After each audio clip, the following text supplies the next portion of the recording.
بسم الله الرحمن الرحيم. يا أيها النبي لم تحرم ما أحل الله لك تبتغي مرضات أزواجك والله غفور رحيم. قد فرض الله لكم تحلة أيمانكم والله مولاكم وهو العليم الحكيم. وإذ أسر النبي إلى بعض أزواجه حديثا فلما نبهت به وأظهره الله عليه عرف بعضه وأعرض عن بعض. فلما نبهها به قالت من أنبأك هذا؟ قال نبأني العليم الخبير.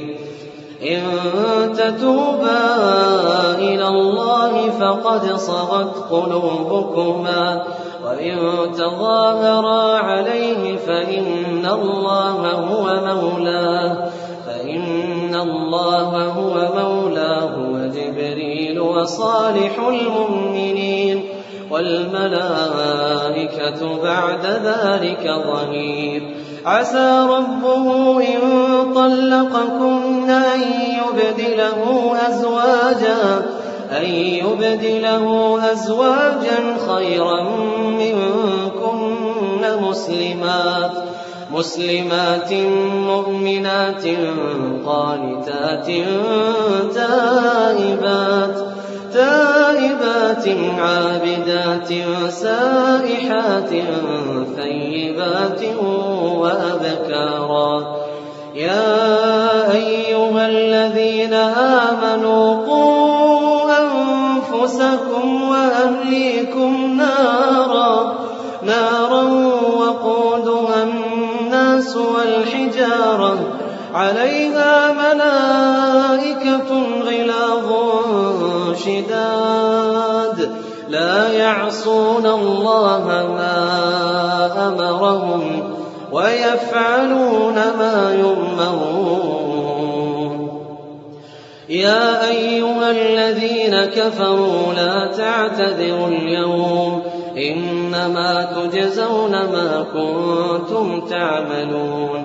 يا أيها الذين آمنوا توبوا إلى الله توبة نصوحا عسى ربكم أن يكفر عنكم سيئاتكم ويدخلكم جنات تجري من تحتها الأنهار يوم لا يخزي الله النبي والذين آمنوا معه نورهم يسعى بين أيديهم وبأيمانهم يقولون ربنا أتمم لنا نورنا واغفر لنا إنك على كل شيء قدير.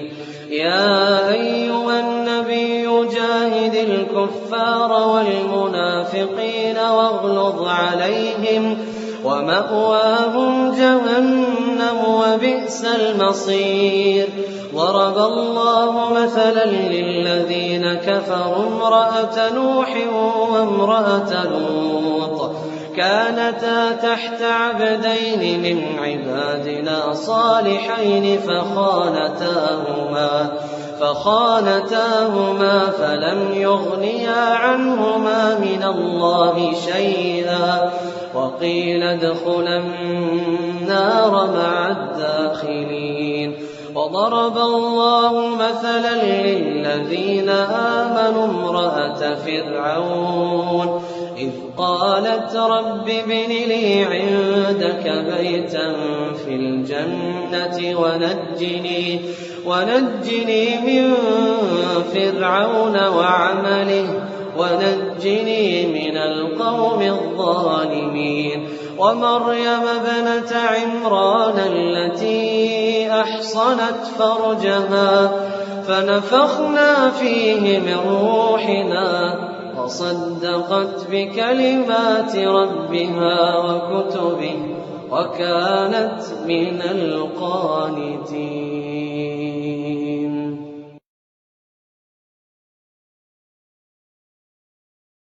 بسم الله الرحمن الرحيم الحمد لله والصلاة والسلام على رسول الله وعلى آله وصحبه ومن والاه. Chers frères et sœurs, salam alaikum wa rahmatullah wa barakatuh, en espérant que vous toutes et tous vous portez pour le mieux, Inch'Allah Ta'ala, ainsi que vos proches. Nous revoici comme d'habitude pour un nouveau live, et j'entamerai celui-ci par le rappel du jour. Alors le rappel du jour, je l'ai intitulé « Le divorce, une adoration ». Ce titre peut vous paraître quelque peu intriguant, voire déroutant, et pourquoi pas saugrenu. J'ai choisi ce titre parce que ce que nous remarquons souvent, lorsque des couples ne s'entendent plus, n'arrivent plus à s'accorder, lorsque le mariage en tant que tel ne remplit plus sa fonction initiale, le divorce figure parmi les solutions afin de remédier à la situation lorsque toutes les tentatives de remédiation et de réconciliation n'ont pas abouti. Mais ce qui est frappant, c'est de constater que nous sommes parfois très à cheval sur les principes, sur les règles, je dirais même sur les bienséances touchant au mariage. On fait attention de manière à faire les choses correctement.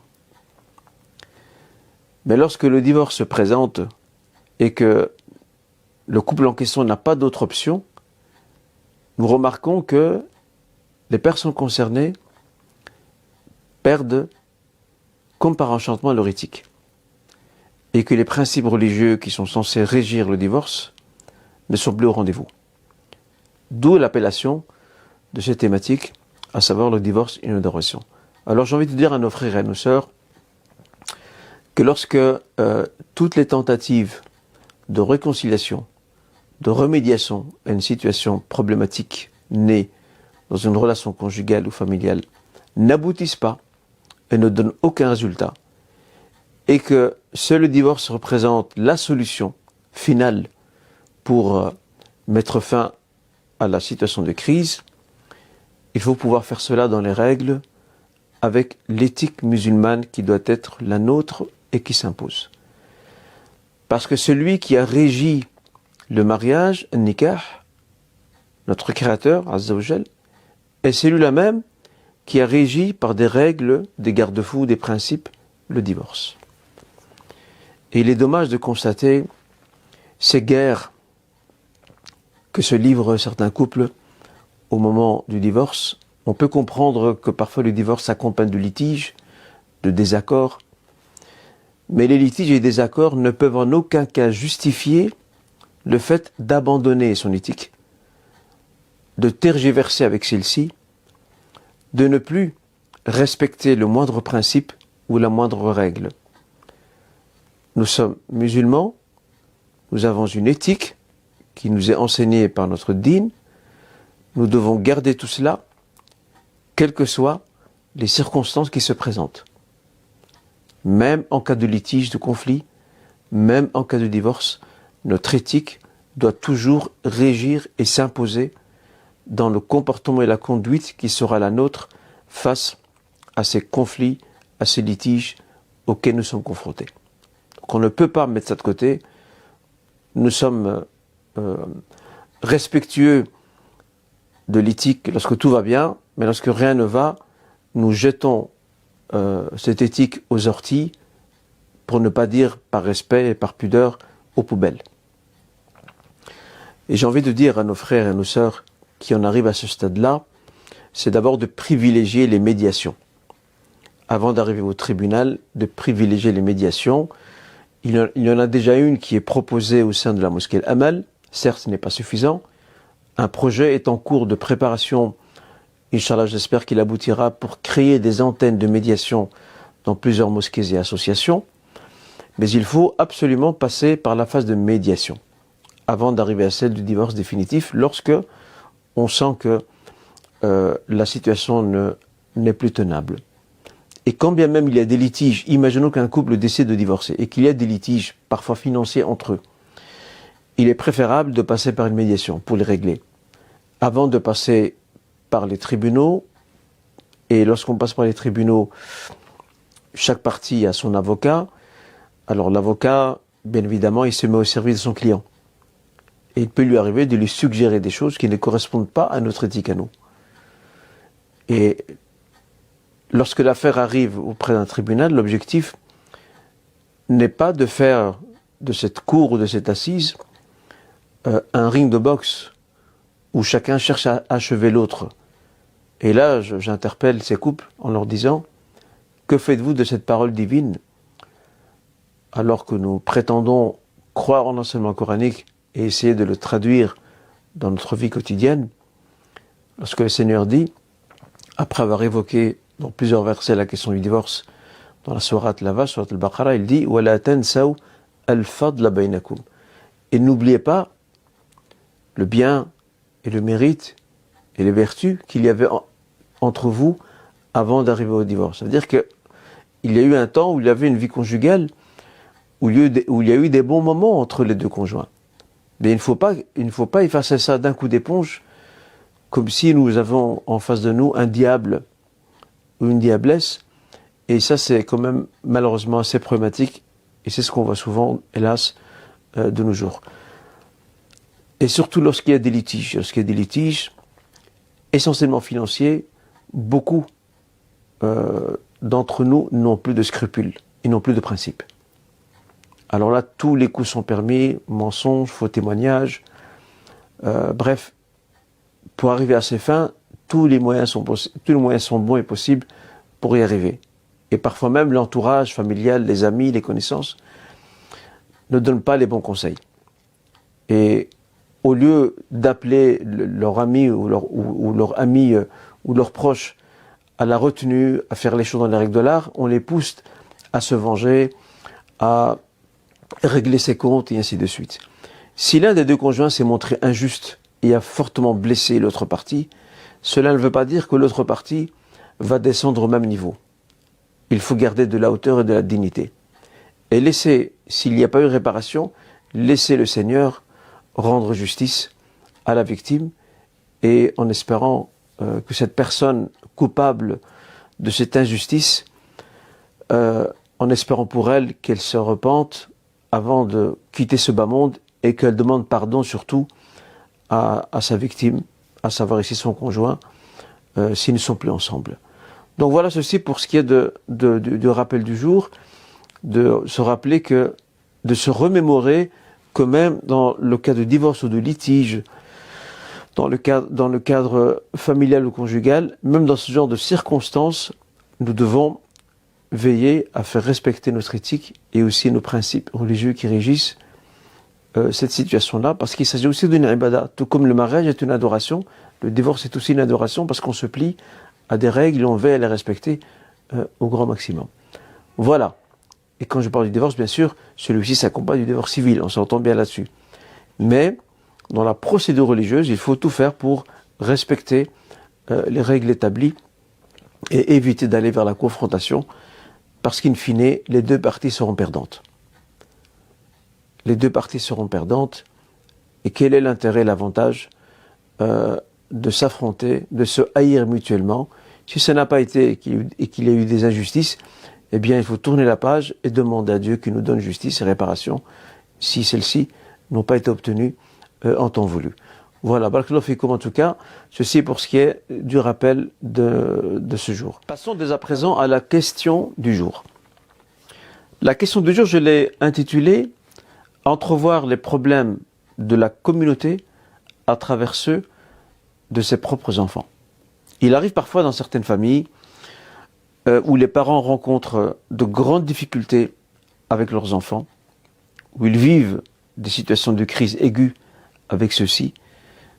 Il peut arriver que ces mêmes parents se retrouvent à en vouloir à la communauté et à dresser une série de reproches à celle-ci. En fait, une façon de faire porter le chapeau des problèmes qu'ils rencontrent à la communauté. Oui, il n'existe pas telle structure, il n'y a pas tel service. Alors le fait que, effectivement, certaines structures et certains services sont manquants dans la communauté et constituent de véritables carences, c'est vrai. C'est une vérité indiscutable. Mais de là à rendre toute la communauté responsable des problématiques que des parents rencontrent avec leurs enfants et parfois même de les rendre responsables des échecs, parfois aussi. Il y a aussi des échecs au niveau de l'éducation. Ça peut arriver. Et là, je ne fais pas un procès aux parents, ça arrive. Nous restons tous des êtres humains. Là, je pense que c'est un raccourci à ne jamais faire. Alors que des parents demandent de l'aide à des structures communautaires de façon à trouver des solutions ou à tenter du moins de les trouver avec leurs propres enfants, c'est une situation tout à fait louable et noble. Et ces structures communautaires doivent participer à ça. Alors je mets toujours la parenthèse là où il faut. J'ai envie aussi de dire à ces parents qui rencontrent ces situations-là que parfois les solutions demandent du temps pour qu'elles puissent produire leurs effets.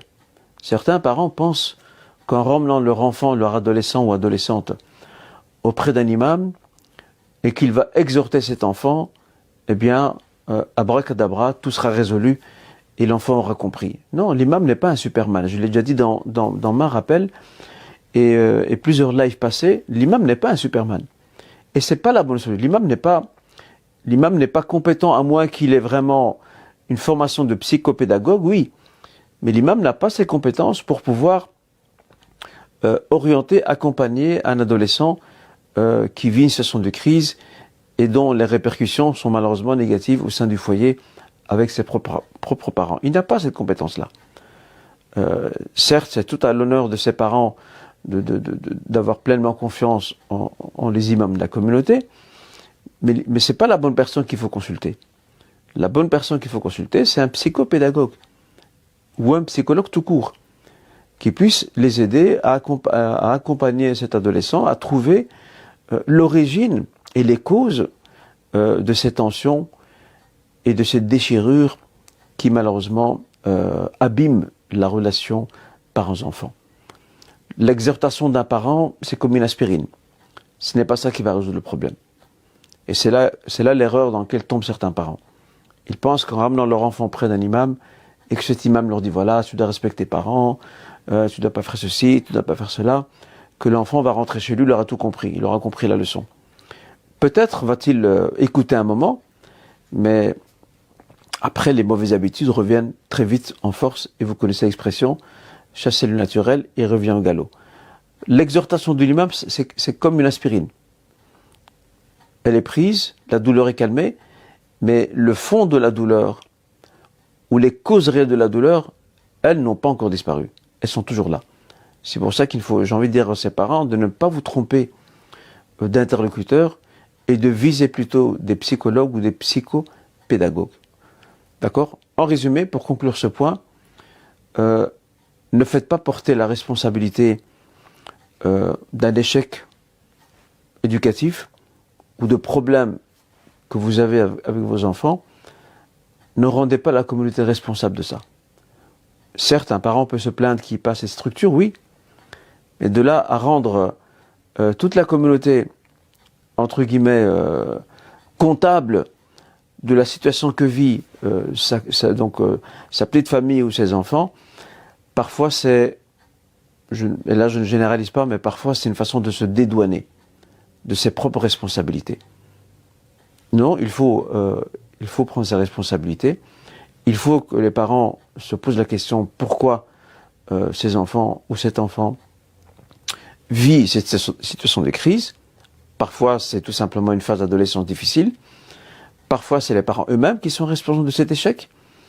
Il faut, à tête reposée et de façon objective, poser le doigt sur ce qui ne va pas. Et je vous garantis que la consultation d'un psychologue ou d'un psychopédagogue, cette consultation sera salutaire, parce que parfois les parents n'ont pas assez de recul pour mettre le doigt sur ce qui ne va pas, parce qu'ils sont pris dans l'engrenage du conflit et des tensions, voire des affrontements avec leurs propres enfants ou leurs propres enfants, s'il s'agit d'un seul. Voilà donc ce que j'ai envie de dire. Donc ne faisons pas le procès à la communauté et ne projetons pas les problèmes de nos propres enfants en attribuant la responsabilité à toute la communauté. Ce n'est pas comme ça qu'on résout des problèmes, loin s'en faut. Maintenant, passons, Inch'Allah Ta'ala, sans plus tarder, à nos questions.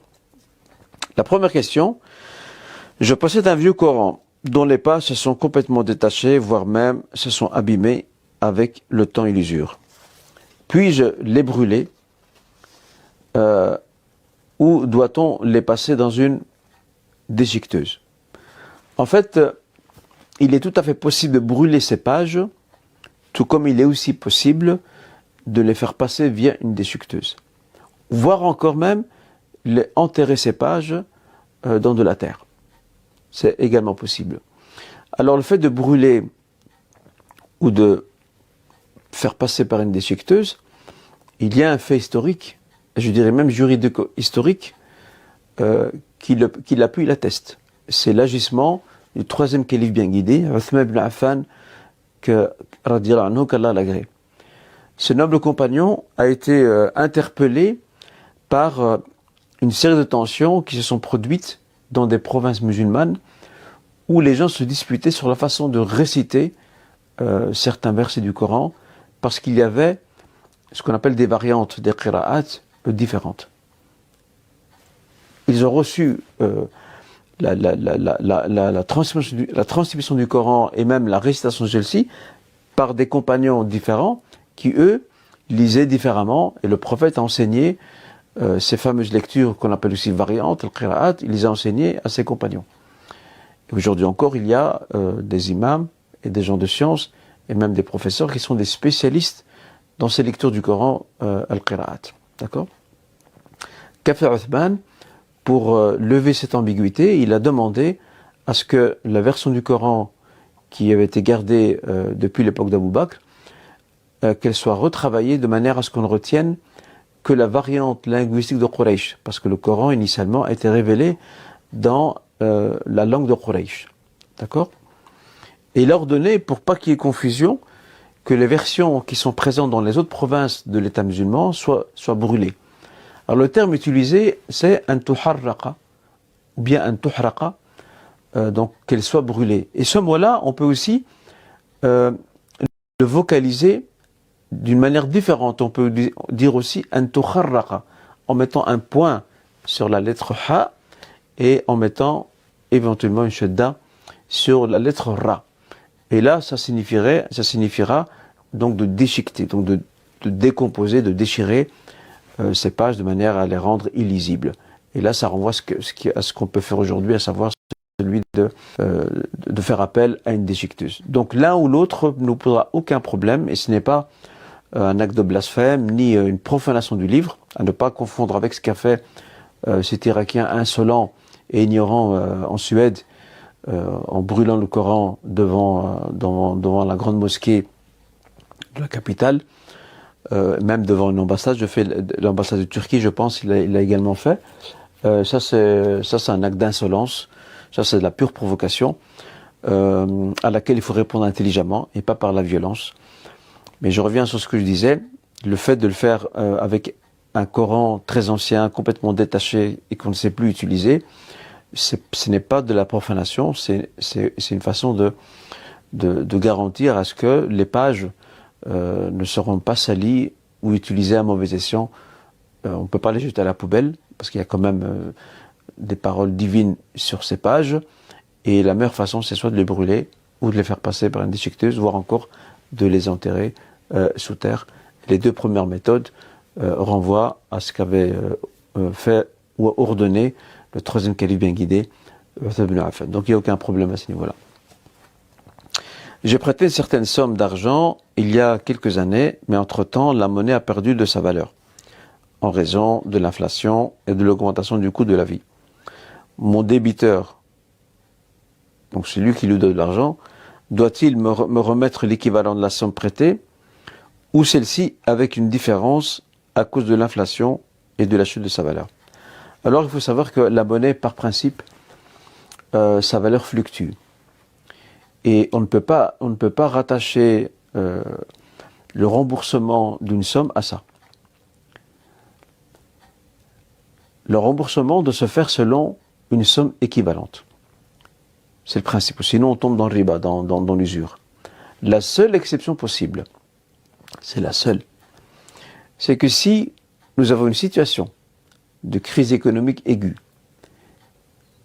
où il y a une inflation qui est explosive et qui a aussi conduit à ce que la monnaie s'effondre carrément, pratiquement, dans ce cas de figure, il est possible d'abandonner la valeur initiale de la monnaie pour calculer une autre valeur de manière à ce que le créancier ne soit pas réellement perdant lorsqu'il récupère son dû. Ça, c'est possible.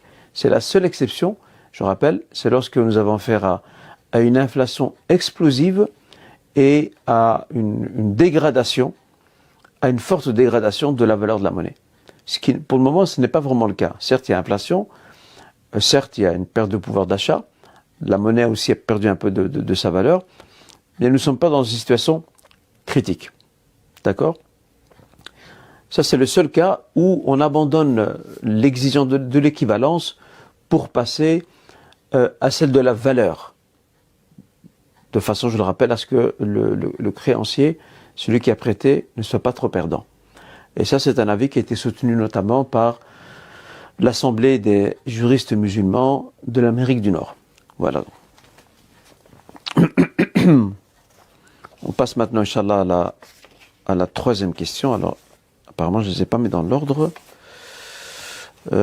Très bien. La troisième question. Ok, la voici.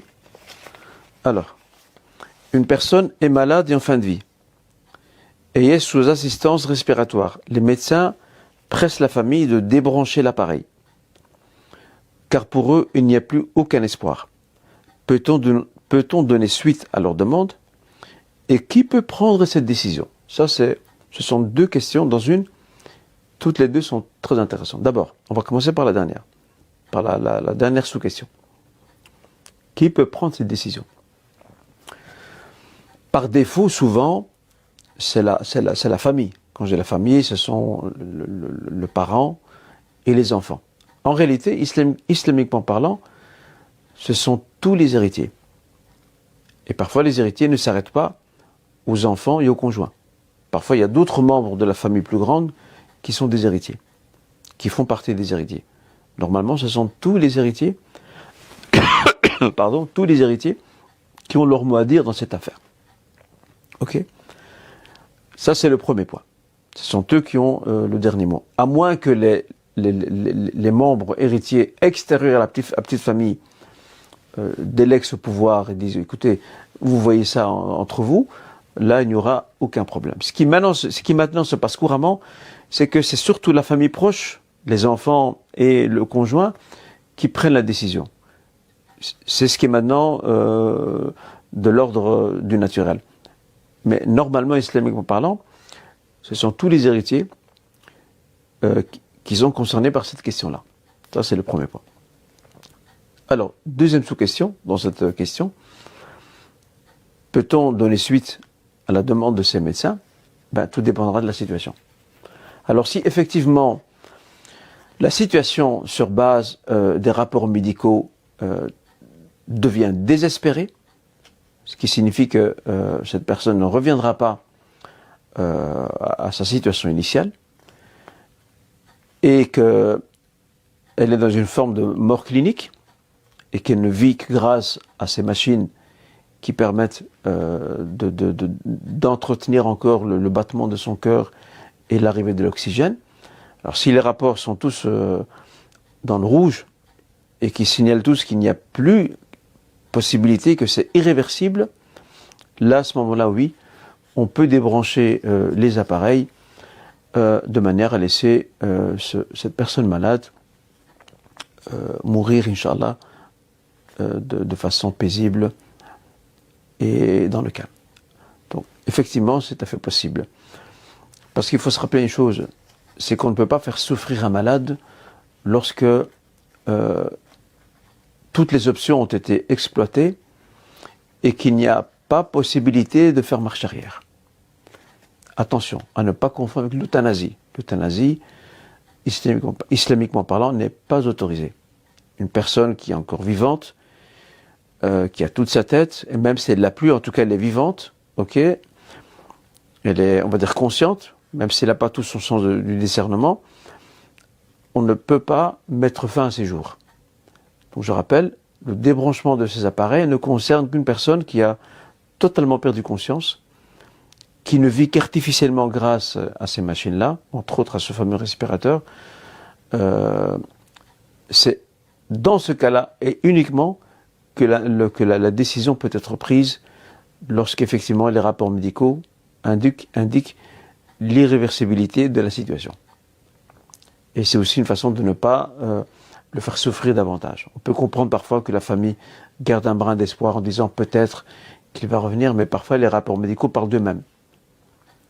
Il n'y a plus de retour possible et la réalité est parfois dure à accepter, mais il faudra l'accepter.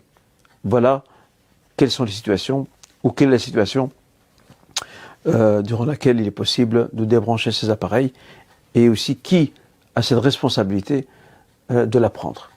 Inch'Allah ta'ala. On va s'arrêter ici pour une petite pause, Inch'Allah, de quelques minutes, et puis je vous donne rendez-vous, Inch'Allah, pour la suite, très rapidement. Barakallahu fikum, assalamu alaikum wa rahmatullah. أعوذ بالله من الشيطان الرجيم بسم الله الرحمن الرحيم الرحمن علم القرآن خلق الإنسان علمه البيان الشمس والقمر بحسبان والنجم والشجر يسجدان والسماء رفعها ووضع الميزان ألا تطغوا في الميزان وأقيموا الوزن بالقسط ولا تخسروا الميزان والأرض وضعها للأنام فيها فاكهة والنخل ذات الأكمام والحب ذو العصف والريحان فبأي آلاء ربكما تكذبان خلق الإنسان من صلصال كالفخار وخلق الجان من مارج من نار فبأي آلاء ربكما تكذبان رب المشرقين ورب المغربين فبأي آلاء ربكما تكذبان مرج البحرين يلتقيان بينهما برزخ لا يبغيان فبأي آلاء ربكما تكذبان يخرج منهما اللؤلؤ والمرجان فبأي آلاء ربكما تكذبان وله الجوار المنشآت في البحر كالأعلام فبأي آلاء ربكما تكذبان كل من عليها فان كل من عليها فان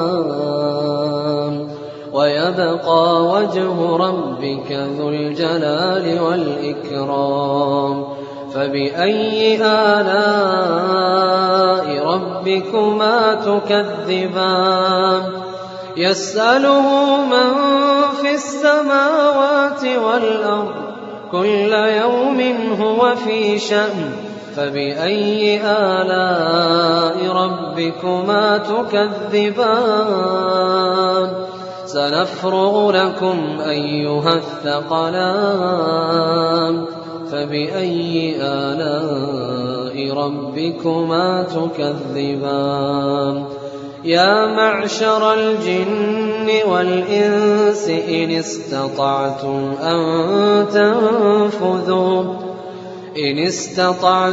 أن تنفذوا من أقطار السماوات والأرض فانفذوا لا تنفذون إلا بسلطان فبأي آلاء ربكما تكذبان يرسل عليكما شواظ من نار ونحاس فلا تنتصران فبأي آلاء ربكما تكذبان فإذا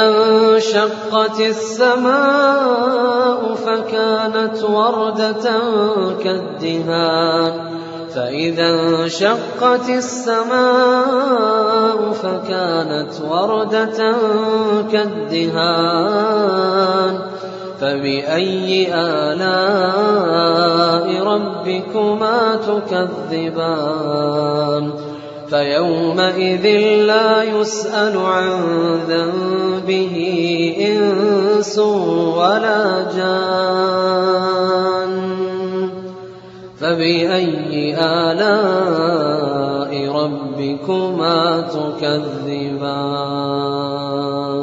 يعرف المجرمون بسيماهم فيؤخذ بالنواصي والأقدام فبأي آلاء ربكما تكذبان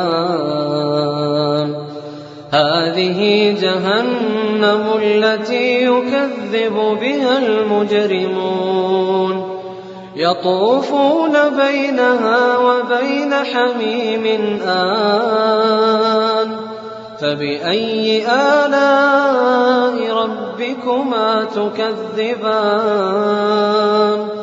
ولمن خاف مقام ربه جنتان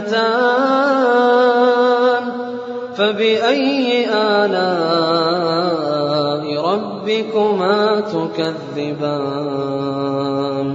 ذواتا أفنان فبأي آلاء ربكما تكذبان فيهما عينان تجريان فبأي آلاء ربكما تكذبان فيهما من كل فاكهة زوجان فبأي آلاء ربكما تكذبان فيهما من كل فاكهة زوجان فبأي آلاء ربكما تكذبان متكئين على فرش بطائنها من استبرق وجنى الجنتين دان فبأي آلاء ربكما تكذبان فيهن قاصرات الطرف لم يطمثهن إنس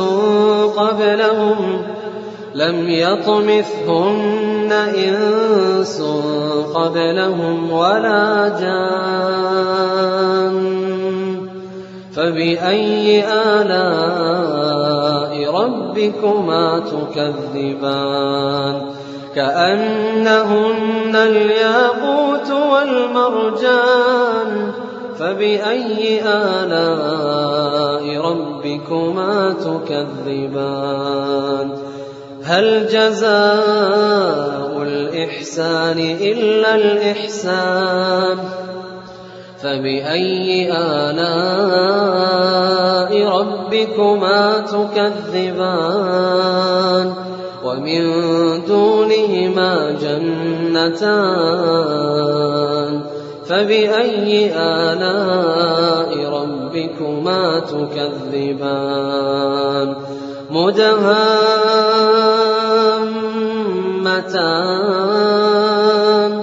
فبأي آلاء ربكما تكذبان فيهما عينان نضاختان فبأي آلاء ربكما تكذبان فيهما فاكهة ونخل ورمان فبأي آلاء ربكما تكذبان فيهن خيرات حسان فبأي آلاء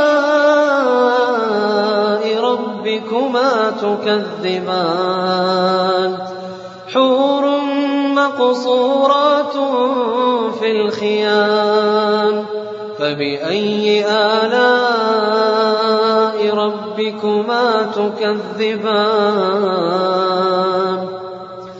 لم يطمثهن إنس قبلهم ولا جان فبأي آلاء ربكما تكذبان متكئين على رفرف خضر وعبقري حسان فبأي آلاء ربكما تكذبان تبارك اسم ربك ذي الجلال والإكرام.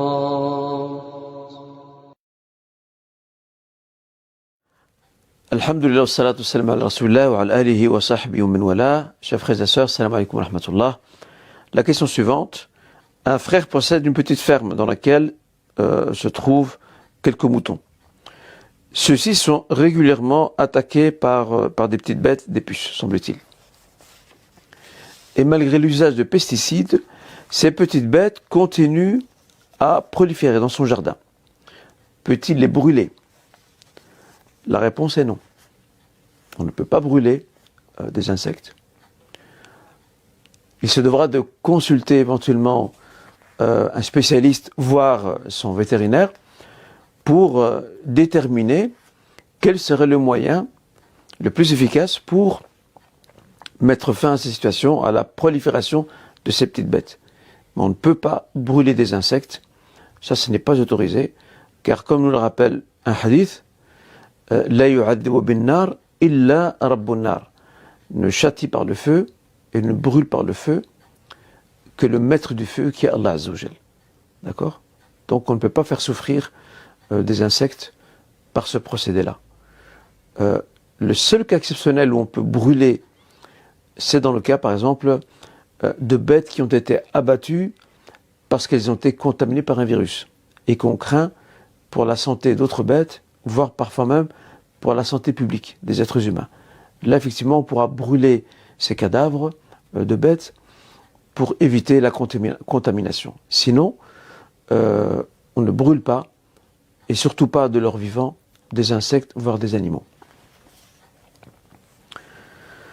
Un papa est décédé au Maroc, durant ses dernières années de maladie, un membre de la famille, qui ne fait pas partie des héritiers, les enfants vivant en Europe, s'était bien occupé de lui, sans rien demander en retour. Donc il y a un proche au Maroc de la famille, qui ne figure pas parmi les héritiers, qui s'est occupé de ce papa pendant ses dernières années de vie, lorsqu'il était malade. Les enfants vivant en Europe ne pouvant pas être, on va dire, présents en permanence là-bas. Alors ces enfants posent la question. Aujourd'hui, les enfants héritiers se demandent s'ils peuvent, de commun accord, lui verser à ce proche de la famille une somme, donc lui verser une somme en guise de remerciement pour service rendu. Alors la réponse à cette question est oui. Il est tout à fait possible et concevable, si tout le monde est d'accord, de verser cette somme. Alors la question disait aussi, voilà, je retrouve la fin de ma page, la question disait aussi, sachant que le père n'avait laissé aucune recommandation dans ce sens. Alors si le papa n'a laissé aucune recommandation dans ce sens, les biens qu'il laisse derrière lui appartiennent désormais, de façon commune, à tous les héritiers. Et si tous les héritiers sont d'accord pour concéder une somme ou un bien quelconque, par exemple, à ce membre de la famille qui n'est pas héritier, pour le remercier pour ses années de service rendues à leur papa, il n'y a aucun souci, Inch'Allah Ta'ala. Le dernier mot appartient aux héritiers s'ils sont tous d'accord. Question suivante. Des fidèles ont raté la prière en commun en entrant à la mosquée et décident d'en constituer une deuxième, donc une deuxième jama'a, groupe. Le peuvent-ils? Et leur imam doit-il baisser quelque peu sa voix lors de la récitation et peut-il éventuellement la faire à voix haute? D'abord, la question de savoir si on peut constituer une deuxième jama'a, un deuxième groupe, a fait débat entre les juristes. Certains l'autorisent, d'autres non. Toutefois, Inch'Allah, l'avis qui semble le plus juste, c'est qu'il est autorisé de créer un deuxième groupe, de constituer un deuxième groupe après le premier qui a été dirigé par l'imam de la mosquée. Seulement, ce groupe doit choisir un coin reculé dans la mosquée. Il ne doit pas se mettre au milieu. Il doit prendre un coin reculé dans la mosquée pour ne pas déranger les fidèles dans leur déplacement et leur sortie de ce lieu de culte. Ensuite, l'idéal, ce serait, bien sûr il s'agit ici d'une prière à voix haute, c'est de ne pas trop élever sa voix. Pourquoi? Parce qu'en élevant trop sa voix, on dérange les autres fidèles qui sont encore présents dans la mosquée, ceux qui rattrapent des raka'at qu'ils ont ratés, ceux aussi qui sont en train de faire accomplir des prières de nafila, et enfin ceux qui sont restés pour lire le Coran par exemple, au sein de la mosquée. Donc pour ne pas déranger le reste des fidèles encore présents, celui qui va diriger la deuxième jama'a se doit de baisser quelque peu le volume de sa voix, à la condition que ceux qui sont derrière lui l'entendent toujours. Il faut qu'il puisse se faire entendre par ceux qui prient derrière lui. Voilà donc ce qu'il convient de dire au niveau de cette question, Inch'Allah. Un père a décidé de partager ses biens entre ses enfants de son vivant, de peur qu'ils ne se disputent autour de ceux-ci après sa mort. Le peut-il? Peut-il agir ainsi? D'abord, il faut donner un statut à cette décision de partage voulue par le père de son vivant. Qu'entendons-nous par le partage? C'est important de mettre un mot, un qualificatif sur l'agissement de ce père. Alors, s'il s'agit du partage de l'héritage, à savoir qu'il partage l'héritage entre ses enfants, et chacun prend sa part légale d'héritage alors qu'il est encore vivant, ceci n'est pas autorisé. Parce que le partage effectif de l'héritage ne commence qu'après la mort du défunt. D'accord? Une fois que les frais d'enterrement ont été réglés, que les dettes, s'il avait des dettes, aient été acquittées, le reste de ses biens seront départagés entre ses héritiers. Donc cette option-là, elle est à mettre de côté. La deuxième option, c'est que ce père veut déjà délimiter les parts d'héritage entre ses enfants, éventuellement par voie officielle. Ça se fait au Maroc, par exemple, via un notaire. Je ne sais pas si ici, légalement, ça peut se faire aussi, mais à voir, je suppose que oui. De manière à ce qu'après sa mort, chaque enfant vient récupérer sa part. On l'a dit lors d'un live précédent, le partage islamique est tout à fait possible ici. Si tout le monde est d'accord, si tous les héritiers sont d'accord, on peut faire le partage islamique et à ce moment-là, les instructions sont données au notaire ou à la banque pour qu'ils puissent faire le nécessaire dans ce sens. D'accord? Donc ici, je rappelle, si l'objectif est de définir les parts revenant islamiquement parlant à chacun des héritiers, de manière à ce qu'après la mort de ce papa, chacun récupère son dû, via un testament par exemple, il n'y a aucun souci, Inch'Allah, à ce niveau-là. Maintenant, on a un troisième cas de figure. C'est qu'on ne parle pas d'héritage, mais tout simplement, le père ne veut rien laisser derrière lui après sa mort. Et il préfère faire une donation à ses enfants. Alors l'avis majoritaire des gens de science, c'est qu'il faut partager les biens à parts égales entre les garçons et les filles. Et là, nous ne sommes pas dans l'héritage. Je rappelle, l'héritage ne se partage pas de son vivant, on peut déterminer les parts de son vivant pour que, après le décès, chacun prenne son dû, comme on vient de le dire. Et là, il s'agit, dans le troisième cas de figure, il s'agit d'une donation. Une atiya, une hiba en arabe. Et dans la donation, il faut qu'il y ait équité entre tous les enfants, Inch'Allah ta'ala. Alors, j'en arrive, Inch'Allah, à la dernière question.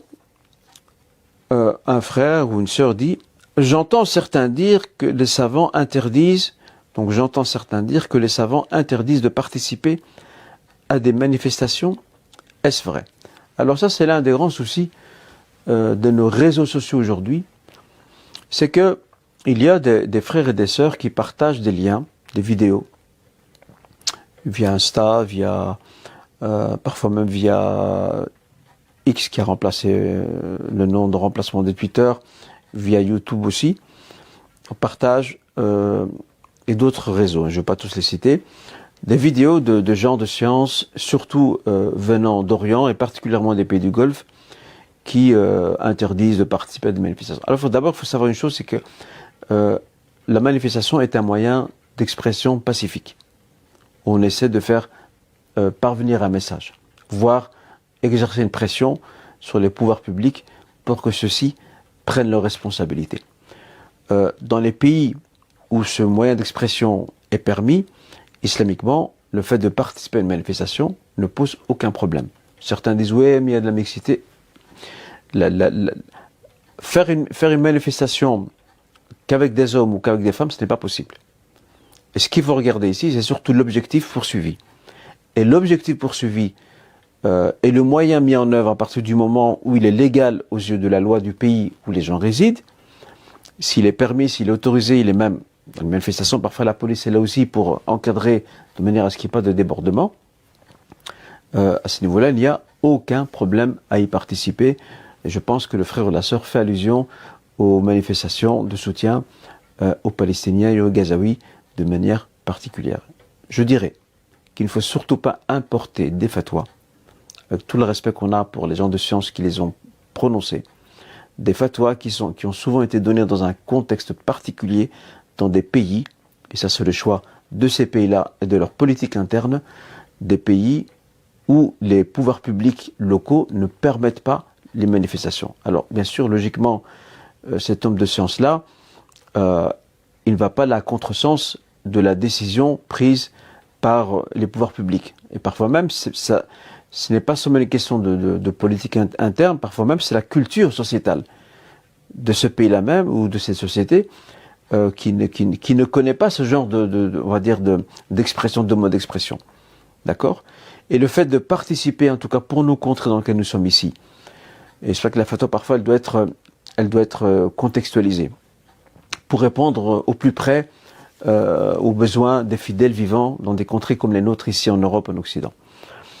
On dira ici que la participation à une manifestation, c'est aussi une forme d'expression de notre réprobation. On sait que le croyant a un devoir de réprouver ce qui est mal, ce qui est injuste.